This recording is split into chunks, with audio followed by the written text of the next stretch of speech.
Richard Findiquian reçoit Lionel Royer-Perrault. Lionel Royer-Perrault, bonjour. Bonjour. Lionel Royer-Perrault, vous êtes maire des 9 et 10e arrondissements de Marseille, vice-président du Conseil de territoire Marseille-Provence et président de 13 Habitat. Tout d'abord, merci d'avoir permis à RCF d'installer son studio et ses micros au sein de Maison Blanche chaque année. Merci à vous. Chaque année, la production, vous le savez, la programmation, de la quinzaine arménienne, qui est devenue une véritable institution, propose une série d'événements artistiques et culturels avec la complicité d'Anne-Marie d'Etienne-Dorf depuis maintenant 18 ans. Exactement, effectivement, Maison Blanche s'inscrit résolument dans d'abord une programmation culturelle très riche, mais au-delà de ça, c'est surtout de faire en sorte de perpétuer le devoir de mémoire. Je crois que c'est important, et c'est vrai que mon prédécesseur Guy Tessier avait initié cette quinzaine arménienne, qui d'ailleurs a été dupliquée dans d'autres mairies d'arrondissement, et on doit s'en féliciter. Mais c'est vrai qu'aujourd'hui, cette quinzaine ponctue en quelque sorte notre temps culturel, et nous sommes effectivement très fiers d'avoir réussi à inscrire cette programmation chaque année, ce qui prouve aussi la détermination qui nous anime à accompagner d'abord nos amis arméniens, puis en même temps c'est aussi rappeler l'histoire, et puis il y a une telle richesse dans la culture arménienne que chaque année on arrive aussi à se renouveler, et c'est ça aussi qui fait l'intérêt de l'exercice. Alors dès 2004, vous le savez, l'Arménie adhère à l'Organisation internationale de la francophonie. Aujourd'hui, elle jouit d'un statut d'État membre de plein droit et y occupe depuis ces dernières années une place de plus en plus prépondérante. Elle a été désignée comme pays hôte du prochain sommet de la francophonie qui aura lieu les 11 et 12 octobre prochains. Alors la langue française que l'on doit amoureusement protéger, on peut également considérer que c'est une richesse à partager. Ah ben totalement. D'abord, je pense que la langue, c'est un moyen d'échanger, c'est un moyen de se comprendre, c'est un moyen de faire passer des messages. Et c'est vrai que la langue française a, de ce côté-là, plusieurs atouts et plusieurs mérites. D'abord, le bénéfice de l'histoire. C'était quand même la langue qui était partagée à travers la plupart de nos continents. Et puis c'était pendant très longtemps, et ça le reste d'ailleurs aussi, une langue internationale. Dans certains sommets internationaux encore, nous parlons le français. Donc c'est quelque chose qu'il faut faire perdurer. Et c'est vrai que il n'y a pas toujours eu de la part de certains gouvernements une réelle volonté d'avoir une politique en faveur de la francophonie. Or la francophonie, c'est d'abord le rayonnement de notre pays, le rayonnement culturel de notre pays, et en même temps c'est un moyen d'influence auprès des nations, et donc c'est important, surtout quand on voit combien l'anglais essaie de s'immiscer un peu partout, donc on doit lutter un peu contre cet anglicisme ambiant, et puis aussi, on a aussi nos amis espagnols qui sont aussi très présents à travers le monde, donc je crois que c'est important, et je me réjouis que ce sommet de la francophonie puisse se tenir en Arménie cette année. Alors il se passe beaucoup de choses au sein de la mairie des 9-10 puisqu'elle est aussi partenaire d'un tournage de film au sein du quartier de la Sauvagère intitulé Les Dégains.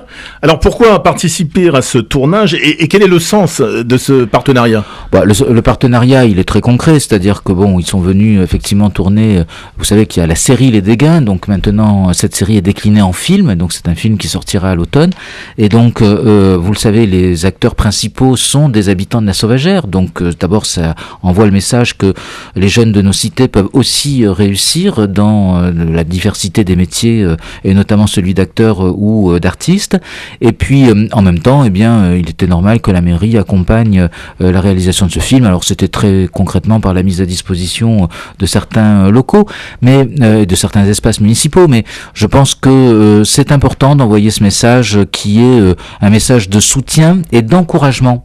On a souvent une idée très négative des jeunes qui habitent les cités, on est toujours à considérer qu'ils font le mur, que quand ils le font pas, ils font certaines bêtises. Alors c'est pas tout à fait faux, mais c'est pas tout à fait vrai non plus. Et donc quand on a des jeunes qui prennent leur destin en main, qui réussissent et qui en plus font rayonner dans leur secteur d'activité notre ville et en plus notre secteur municipal, alors écoutez, il n'y a aucune raison que les élus que nous sommes ne les soutenions pas. Alors parlons aussi des nombreux chantiers qui sont en cours dans le 9-10. On peut dire que grâce au président de 13 Habitat, le 9-10 poursuit sa métamorphose. Oui. Oui, alors bon, effectivement, avec mes fonctions de président de Très Habitat, vous le savez, il y a des sites, enfin des résidences nombreuses dans les 9e et 10e, et j'essaie de faire en sorte que il y ait un ambitieux programme de réhabilitation et de rénovation. Je le fais tout simplement parce que par le passé, ça n'a pas été fait. Et parce que par le passé, on mettait beaucoup d'argent, peut-être à raison, dans certains quartiers, nord notamment, mais pas forcément dans les quartiers sud. Or, vous nous parliez de la cité de Très Habitat, donc à l'obélisque de Mazars. J'allais vous en parler. Il faut savoir que cette résidence date de 1957. Et que depuis, il n'y a pas eu un seul travaux de réaliser. Donc ça me semble un peu normal que nous réalisions cela, mais au même titre que nous avons réhabilité le Trioulé, au même titre que je m'occupe de la Verdière, ou que nous allons prochainement réhabiliter le groupe Pierre Renard dans le 10e arrondissement.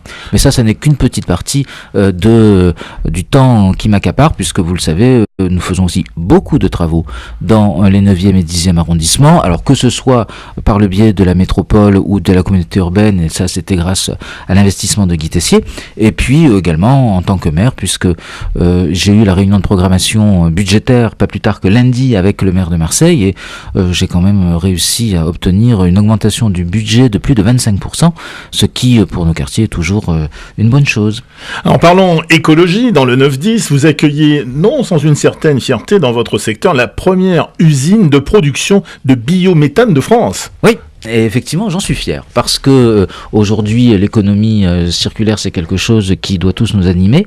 Et là, effectivement, nous avons la chance, d'abord, d'avoir la station d'épuration, la géolide, qui est derrière le stade Vélodrome, parce que sous cette géolide, c'est une cathédrale qui permet de récolter toutes les eaux usées et les eaux de pluie. Et puis, en même temps, nous avons sur le site de Ganay, également sous le stade Ganay, les travaux viennent de se terminer il y a 6 mois de cela, également une cathédrale dans laquelle on arrive à stocker les eaux, et ça évite que ces eaux, lorsqu'il y a de fortes précipitations, ne soient rejetées à la mer. Et donc, bien évidemment, nos eaux usées, nous les faisons sécher, et tout ça produit du gaz naturel, et donc ce gaz naturel jusqu'à présent il n'était pas exploité. Or nous allons pouvoir l'exploiter, et ça nous permettra de faire circuler nos bus, puisque les bus prochaine génération circuleront à biométhane, donc une énergie propre, et puis en même temps ça nous permettra de faire vivre au gaz naturel, en quelque sorte, une population de quasiment plus de 80 000 habitants, ce qui est déjà aussi quelque chose de très appréciable. Alors, petit déplacement au MIPIM de Cannes pour le président de Très Habitat dernièrement, avec votre collègue Laure-Agnès Caranek, où vous êtes allé faire la promotion du territoire marseillais et métropolitain. Rappelons à nos auditeurs que le MIPIM est un événement immobilier qui rassemble les acteurs les plus influents de tous les secteurs de l'immobilier international. Totalement, effectivement, nous avons toute la planète de l'immobilier, c'est le cas de le dire, qui est présente. Nous, notre rôle, c'était de valoriser le territoire marseillais, d'expliquer quelles sont, les grandes orientations de la politique métropolitaine, puisqu'aujourd'hui, on ne raisonne pas que simplement à l'échelle de Marseille, on raisonne à l'échelle du territoire métropolitain, de défendre l'attractivité de ce territoire par rapport à d'autres territoires, puisque vous le savez, nos territoires sont en concurrence avec Lyon, avec Bordeaux, avec Montpellier, donc avec Nice. Donc notre rôle, c'est aussi d'être présent pour défendre ce territoire, démontrer en quelque sorte les atouts, et puis de convaincre les investisseurs de venir. Parce que aujourd'hui, si nous voulons que Marseille soit, dans le top 5 des métropoles, il faut que les investisseurs nationaux et internationaux soient convaincus de la pertinence de notre territoire et soient convaincus de la nécessité d'investir. Et c'est la raison pour laquelle, effectivement, je pense que c'est le rôle des élus que d'être à ce type de manifestation pour vanter les mérites de Marseille, en particulier de la métropole ex-Marseille, d'une manière plus globale. Alors Lionel Royer-Perrault, vous avez lancé en décembre dernier votre club de réflexion baptisé Oxygène Actif, en annonçant d'emblée que nous vivions actuellement la mort des idéologies et que vous souhaitiez apporter votre contribution pour faire, dites-vous, de la politique autrement. Alors c'est quoi la politique autrement ? Écoutez, je pense que d'abord le constat il est clair, c'est que nous sommes arrivés à la fin d'un cycle qui soit un cycle générationnel, un cycle politique ou un cycle institutionnel. Et cette fin de cycle a été accélérée notamment par l'élection d'Emmanuel Macron, qui, il faut bien le reconnaître, et c'est peut-être le seul mérite que je lui reconnaîtrai, a ringardisé l'ensemble des acteurs politiques. Donc moi, vous le savez, je fais partie des Républicains et je pense que les Républicains, les formations politiques traditionnelles, puisque on voit bien de toute manière que les grandes pensées politiques restent, que ce soit des pensées de gauche ou des pensées de droite, eh bien il faut que ces partis arrivent à se moderniser, arrivent à parler aux générations qui sont les nôtres. Voilà. Et donc, on sent bien quand même qu'il y a encore du travail sur ce chemin. Donc, résultat des courses, j'ai pris cette initiative parce que je pense qu'effectivement, nous devons d'abord parler un peu sans tabou, parler des sujets qui quelquefois ne sont pas toujours les plus agréables, mais ça fait partie du débat politique, ça fait partie du débat public, et c'est ainsi que effectivement j'inscris cette démarche.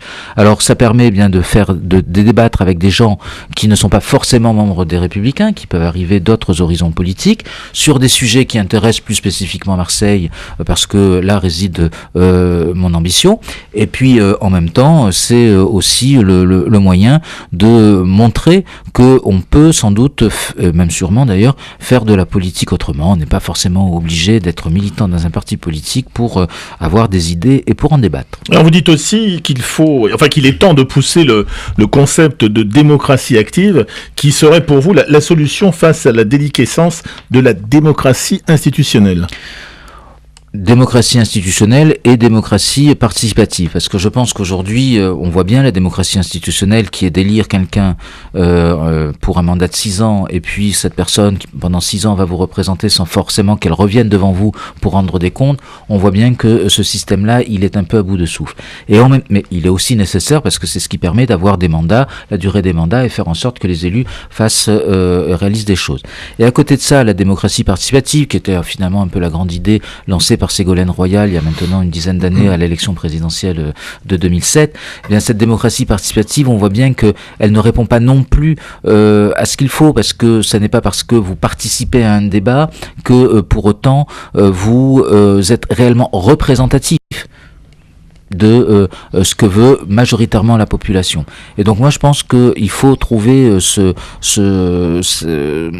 solution à équidistance entre la démocratie institutionnelle et la démocratie participative, que j'appelle moi la démocratie active, c'est-à-dire cette capacité à inciter le citoyen à participer tout au long du mandat à la prise de décision, tout en faisant en sorte quand même que, in fine, ce soit l'élu qui décide, parce que, je veux dire, on n'est pas là pour que ça soit les citoyens qui se substituent aux élus, ou alors c'est une autre forme de mode de fonctionnement de nos institutions. On peut en débattre dans ces cas-là, mais je pense pas que ce soit le sujet. Le sujet, c'est que les citoyens soient beaucoup plus associés et beaucoup mieux associés aux décisions qui les concernent durant la période du mandat, et en même temps que ça soit quand même l'élu qui reste in fine décideur, mais qu'il soit dans une relation beaucoup plus de proximité, beaucoup plus intense, beaucoup plus réelle qu'il ne l'est aujourd'hui. Franchement, aujourd'hui, il suffit de voir ce qu'il en est, c'est-à-dire qu'on se fait élire, et bon, alors on fait des journaux, on fait des petits tweets, tout ça est très bien,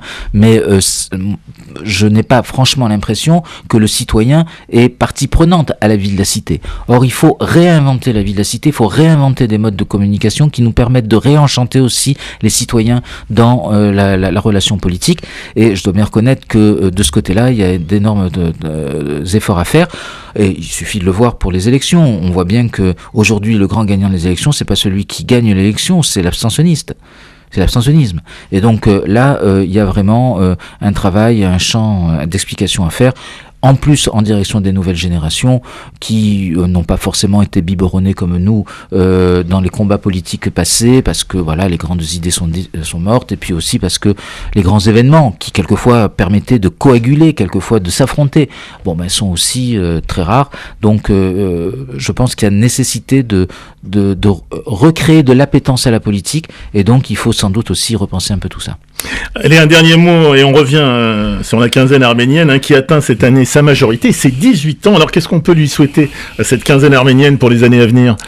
D'abord qu'elle continue, et puis que nos amis arméniens qui sont si français, si attachés à la République, si attachés aux valeurs qui fondent finalement notre corpus de républicains, puissent être encore très présents à ces manifestations, viennent nous encourager, viennent nous faire partager ce qu'est leur culture, parce que finalement il n'y a de sens que dans le partage des cultures, et c'est ce qui en tous les cas moi m'anime au quotidien dans la mission qui est la mienne. Encore merci Lionel Royer-Perrault d'être venu au micro de RCF et de nous recevoir à Maison Blanche pour cette 18e édition de la quinzaine arménienne. Merci à vous.